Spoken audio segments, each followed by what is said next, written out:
Uretse twagomba twinjire mu kigo cya mbere cy'uno munsi. Abatari bake twarabahaye anagoma sabe umwigisha ariko arategura ariko aragira ikigo cy'ubisha yamaze gutegura.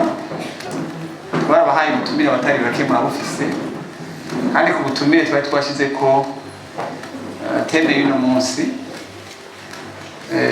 nagoma mwenda yibibutse gatoya ivuga ngo gerageje kwishira mu Kirundi avuga ngo Kristo gukuri nico bumaze mu mibano yacu ya misi yose. Yesu nashi uyu munsi twagomba twigire hamwe, turabire hamwe. Numvise na Patiri igihe ariko aravuga twagomba twigire hamwe n'impamvu ubu Kristo tubonera mu rusengero abantu bakoranye mugabo mu buzima bwa misi yose tubone kubera ko abantu tubona buzuye isengero mugabo tukabona nta gihinduka, tukabona umubano dukunda, tukabona abantu ibiturire biri uko byahora kandi abantu birirwa mu rusengero. Ikintu numva ko ari ikibazo. Ibisibye twari twiteze ku muntu w'Imana, mu Kristo yagomba kuba inyishu kuri societe, yagomba kuba umuco akaba umunyu w'isi. None rero twagomba twigira hamwe no munsi twese nibaza kuko tubera kanya keza kukurabira hamwe icyokorwa kugira ngo ibintu bihinduke, turabe ko ubukristo bwacu bugira icyo bumariye abandi. Yesu nashimye. Kubw'ibyo rero nagomba nkuko nabibamenyesheje twumvirize umwigisha wa mbere. Twashimye ko uyu munsi dukoresha uburyo abahinga bavuga ko iyo umuntu yumva araba birafasha birinjira gusumba. Icyo gituma twakoresheje uburyo bw'uko mu biraba. Hanyuma turasaba umwigisha wa mbere ni Claver, asanzwe yigisha muri kaminuza, namenyereye kwigisha, numva no kubwira publike y'uno munsi nimugora. Hanyuma inyuma yiwe turaza gukurikizana mwene data Melis, nawe nyine arafise igishinga ntahe aca gikurikirana n'inyigisho ya Claver. Nawe nyine asanzwe amenyereye kwigisha n'umwigisha nawe nyine muri kaminuza.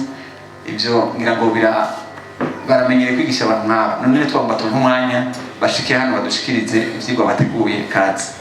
Yesu nashimwe. Ndabaramukeje mu izina rya Yesu Kristo umwami wacu. Imana irakoze iduhaye kuba hano bishira umutima ku byayo. Nkuko mwabyumvise nitwa Habyarimana Claver, nkaba n'umuvugabutumwa mu nshinga rya Pantecote ry'Ubujumbura, umubwiriza bwo mu Ngagara. Hanyuma ibikorwa bya misi yose mwabyumvise nigisha muri Université y'u Burundi. Twari dusome tubanza dusome imirongo mugabo ibyo ngiye kuvuga bambwiye bati n'ibiharuro twabishiramo ibintu by'ingena byerekana iki kibazo none kiriho, turabe ko ari byo none ko nimba mu isi bimeze gute canke kuko niho dukorera mu ishengero, mu madini, mu bantu bavuga ivy'Imana. Nibiki twofatiraho ngo turabe yuko ko amadini n'abasenga ari benshi mu isi bikaba bimeze gutya, cya kibazo rero kizoba arico. Byogenda gute none nimba kihari? None birajyanye ibi by'uko dusenga turi benshi, hanyuma rero mu isi aho dukorera muri societe niko batubariye, ni ukuvuga mu kibano, mu bantu tubamo bikaguma byononekana, toja dusya rwose. Oya, reka ariko mbanze nsome uyu murongo navuze nishimikiza ko mu gitabo cya kabiri cy'Abami, igitabo cya kabiri cy'Abami igice cya kabiri umurongo wa 19. Igitabo cya kabiri cy'Abami igice cya kabiri umurongo wa 19 kugeza ku murongo wa 22 handitse ngo Elisa akiza amazi arura, maze abantu bo muri ico gisagara babarira Elisa bati, raba iki gisagara ingene cubatswe ahantu heza nk'uko nawe ubibona mugenzi, ariko amazi yaho ni mabi kandi atera uburambu mu gihugu. aravuga ati nimunzanire akavya gasha mugashiremo umunyu. Nuko barakamuzanira, ava mu gisagara aja kw'iriba aritereramo umunyu, aravuga ati uku niko waragize ngo akijije aya mazi ntaho azosubira kuzana urupfu canke kurumvya. Nuko amazi arakira gushitsa na bugingo n'ubu, nk'uko ijambo Elisa yavuze riri. Dusenge gatoya. Mana data wa twese, turanezerewe kuba hano imbere yawe Mana. Turaguhaye kaze, mpemu wawe yera agendagende muri bano bantu kugira ngo utwigishe ivy'Imana, ibintu vy'ubugingo.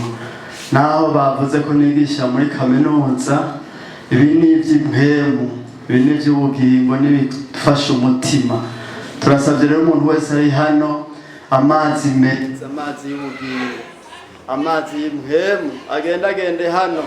Ubushobozi bwawe Mana bukore ku bwenge, bukore ku mitima y'abantu bawe, hanyuma ibintu bitondeke bigende neza, ubwenge bwuguruke mu izina rya Yesu. Uko abigisha baza gukurikirana, ndabisengeye mu kwizera mu izina rya Yesu Kristo, amen. Nafashe urumva ibi bintu byarabaye kubashasha mu ijambo ry'Imana canke batarisoma kenshi. Hariho inkuru zanditse muri Bibiliya kandi zabaye, le livre historique. Ni ibintu byabaye. Hari umugishwa n'Imana yitwa Elisa mu gihugu cy'Isirayeli. Hanyuma agendera igisagara kimwe, asanga hariho abantu bahaba bamuzi bakora ibikorwa by'Imana ngira bateguye igikorane nk'uku nyene, mugabo banza kumuyagisha. Baramubwira bati ahantu tuba urabona n'igisagara ciza kandi bimeze neza, cubatse ahantu heza, mugabo hari ikibazo kimwe, amazi yaho. Ngaha nanditse urumva ngo voici nurabe, mugabo les eaux sont mauvaises, bavuze au pluriel, amazi yaho ni mabi, ngo kandi le pays est stérile. Bari barabigenzuye bararaba igihugu cyabo canke igihugu canke gisagara ko gifise ingorane, bati ndetse ingorane none ziva kuki? Mbega hari inyuma muranyumva? Biragujya turaba. Yesu nashimwe. Waputse umenye. Hanyuma rero barakiraba, babona hari ingorane, baca bagerageza kurondera iyo ziva. Sinzi rero ko bagenzuye bakarabaho inka zinywa amazi, bakaraba ingene bica bigenda iyo zinyoye amazi, baca basanga zica ziramburura, baca basanga umukenyezi yibungenze aca yavuruta. Amazi yaho ahantu ngira yava ahantu hamwe. Hanyuma bagirirwa ibakwe, umukozi w'Imana carahaza, batinyisha iraje. Muriho muravyumva? Batinyisha irabonetse kwaje ikibagitura menawe. Ikibazo meniki nitwoba ahantu habi yaje, ahantu ni heza duhava tukuraza umukozi w'Imana.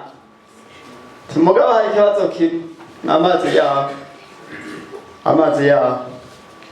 None twebwe hajya twopfa kuguma dusigura, tugapfa kuguma dusenga, hanyuma tugaguma tubona ibibazo ntihagire ico bitugira.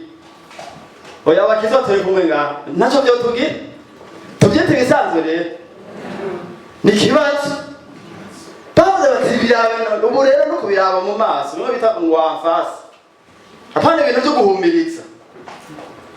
Ega n'abakristo bahumiriza gusa ukamenya ngo siho biri cyane, bavuga ko ariho biri ko bigize ko ariho biri. Mbo iyi birango nayisoma cyane, nahisemo rero gufata ibintu bikeya ukuntu biriko biragenda mu isi, kandi sinogera inventaire y'ivyaha. None hano ndakosigura ko ibyaha biri. Hari umukristo ngayo avuga ati nyigisha ko ngaha ko hoba hariho ibyaha. Oya, mugabo hariho ibyaha vyerekana byerekana ko sosiyete iriko irononekara. Murabyumva? Sosiyete hari ikibana abantu bo tubana ibintu biriko birayangana. Nari niyumviriye bitatu mugabo kimwe nta biharuro byinshi naronse. Kimwe ni iki ca divorce kwahukana. Ibyo tuvuga ngaha tuba dufise reference cyangwa aho tubikura muri Bibiliya mugabo ibi biharuro n'abantu baba barabirondeye. Ibi rero ngaha ni kwa buhinga bita internet. Nta bushakashatsi bunini nari nzi kugira amantete. Rero divorce n'ibiyayura umutwe na homosexuality. Ibyo byahamba bidakaze kandi bironona isi iragwaye kandi niyo turi. Nasomye rero byagiye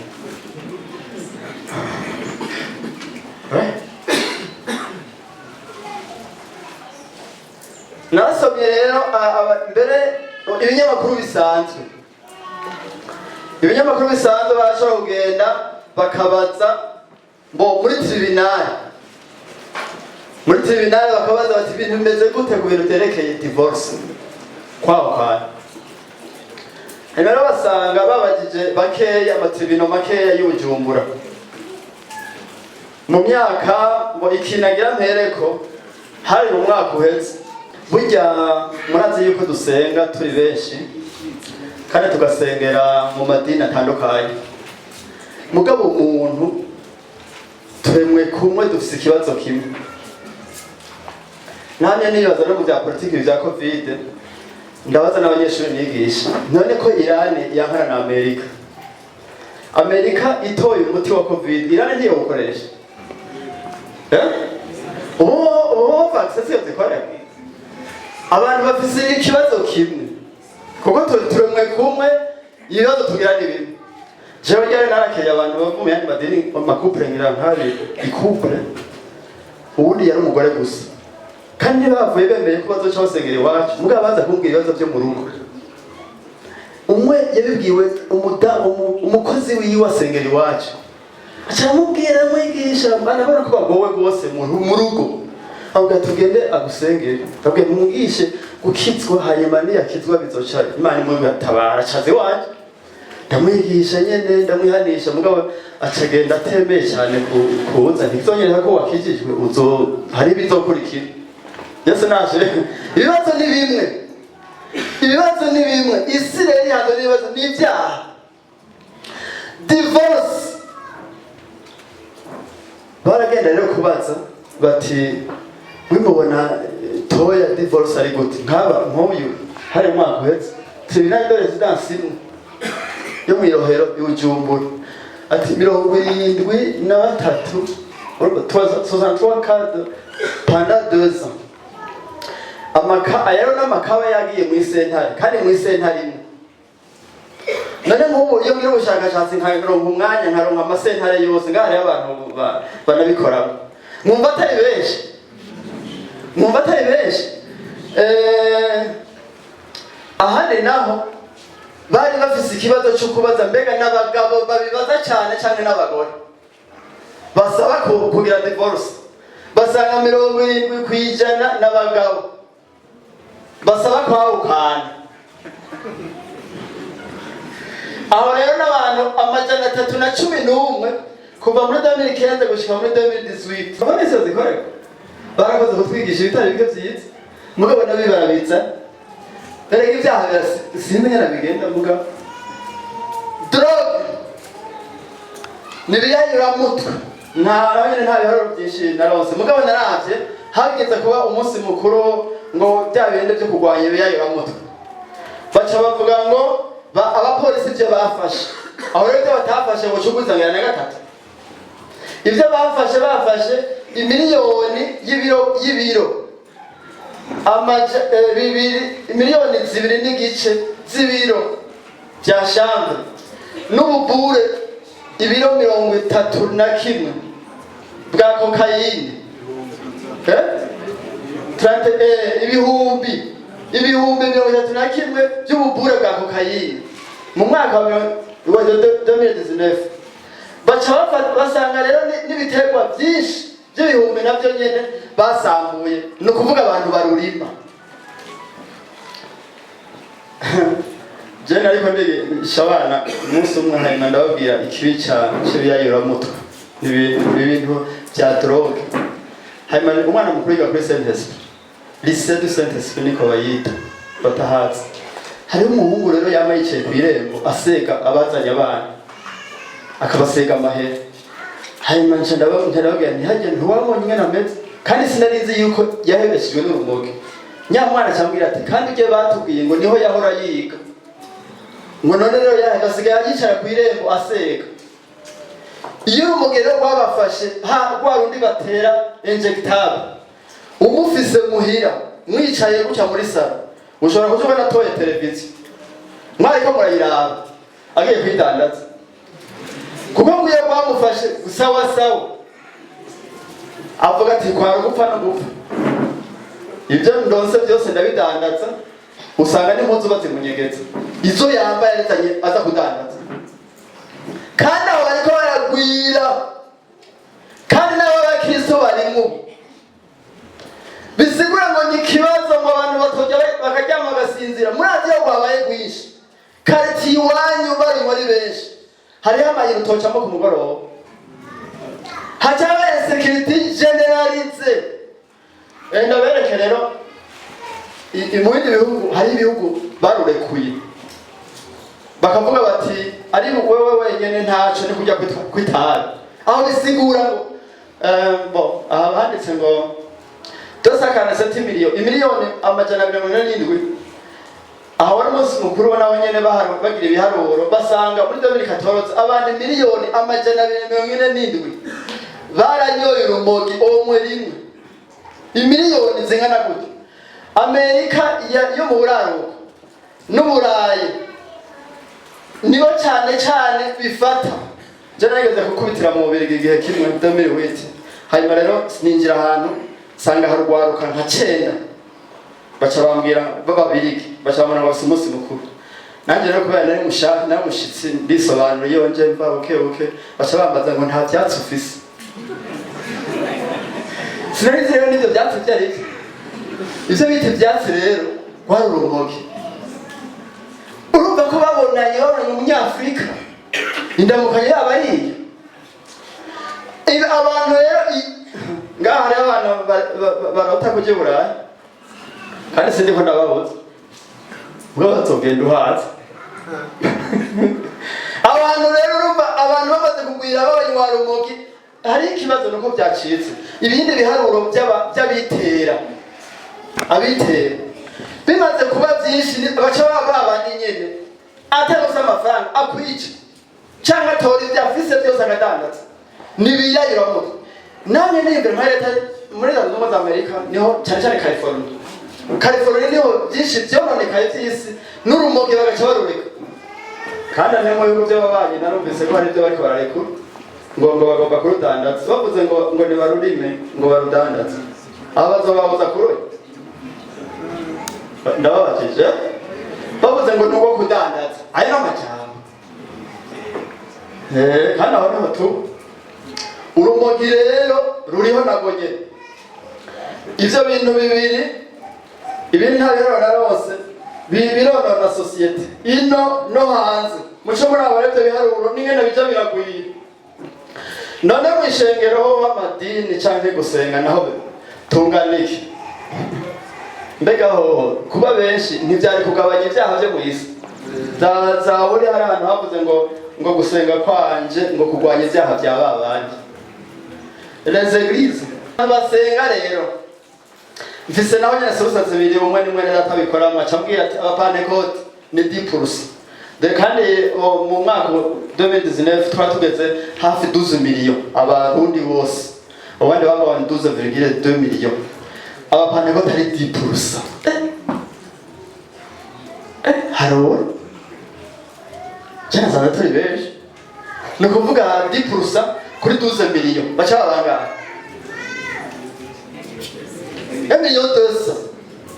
aba protestant no kuvuga hari abatuvanga bavuga bati catholique protestant musulman muri ngaha twagize amadetaye turatandukanye gatoya cyane kanini Panecote 10%, protestant 15%, catholique 65%. Afise ibiharuro bigezweho araza kutubarira abantu mu ijambo. 65%, Islam 5%, abasigaye batagira amadini canke bataraha 5%. Kandi bariho ndafise suruse hano bajya bagira amantuze impuza makungu bakagira ibiharuro mbere na leta z'ubumwe za Amerika ya ambassadeur akunda kugira ibintu by'ibiharuro ngaha ni state.gov iyo bariko baravuga karere ngene kameze ibyo batakaza na muntu baragira ibintu by'ibiharuro bavuze bati 62% n'abakatolike romaine 21,6% protestante no kuba baba batuvanze rero abatari abakatolika nibo bamezima nibo bajya mu munsi bacha 21,6%, abamizilima 2,5%, adventiste 2,3%. aho ni pourcentage kuri population ya 12 millions. Abasigaye ngo batagira aho basengera bata aritaye benshi 6%. 3,1 ngo bafise ama groupe autochtone nyane ngira ngo basenga kiranga bigusanga bakiriye abasenga kiranga le groupe abandi nabo bari nka 5% barimwe abatemwe do Jehova aba chrétien orthodoxe abandi mebaje Bujumbura barahari aba église de Jésus de Saint de dernier jour abahindu n'abandi abacayini ntavyo sinza bari enquête ya 2013 yerekanye yuko ngo hari ama groupe religieux no kuvuga amadini n'ama beba muzima bita amadini n'ama mosque burya abamuzima hari abashite n'abasunite Islamu ziri ku nka kubi ubufiza habera n'amadini yari 557 abandi nabo bagize muri 2019 bavuze ngo ni 1000 confessions religieuses igihumbi amadini igihumbi ane biharuro bebarondereje mbo nimba ivyo twigisha ari bihindura abantu aba bantu bari bake ikibazo rero bishayigaruka ni cakindi nyene ngo mbambenche mpetse babajije batanu tubahari heza kandi je nari yumvire baranze nyinshi kabisa ibyo hari bisagara bitari bike byari byiza ubiravye mugabo amazi ya atera uburabo ubiravye umwe ngo yari umukongomani aja muri leta zunze ubumwe za Amerika ashitseyo rero rona hari hano shika n'imiryango ikiyugurura cyari gitangaza cyo tumemushitse mu ico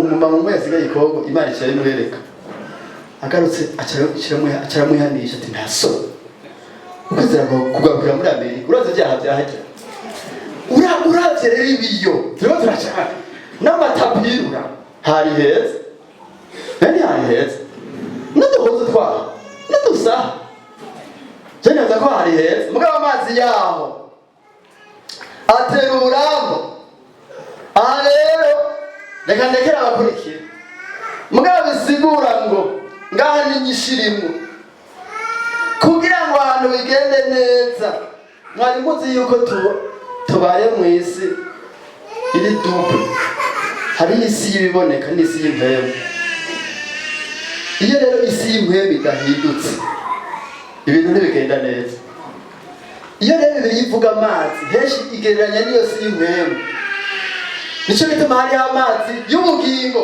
usomye ngaha Yohana 4:14 Yesu yari kwaganira n'umusamariyakazi acahera ku mazi asanzwe ati maze kuri ayo mazi hanyuma umusamariyakazi azana ibintu by'amacakubiri wowe ndabona uri umuyuda je ndi umusamariyakazi bigenda gute musaba amazi acavuga ati ayo mayo unywa kuraya nzoguma nyotewe mugabo uzonywa yandi nzomuha Yesu nashimwe hari yani ategome ndabona ko umengo uvugishwa n'Imana mugabo twe dusengera ngaha ibintu byaha abantu basengera ati Yakobo yadubwira ngo dusengera ati mwe mugabo tujye rusare ikibazo si icyo, reka n'ubu ikibazo si icyo, ikibazo ni amazi, ikibazo ni amazi, ikibazo ni zimwe bati twe dusenga icyo tuzi, mwe musenga icyo mutaduze, agakiza kaba mu bayuda kandi abasenga b'ukuri bazosenga mu data mu mpwemu no mu kuri.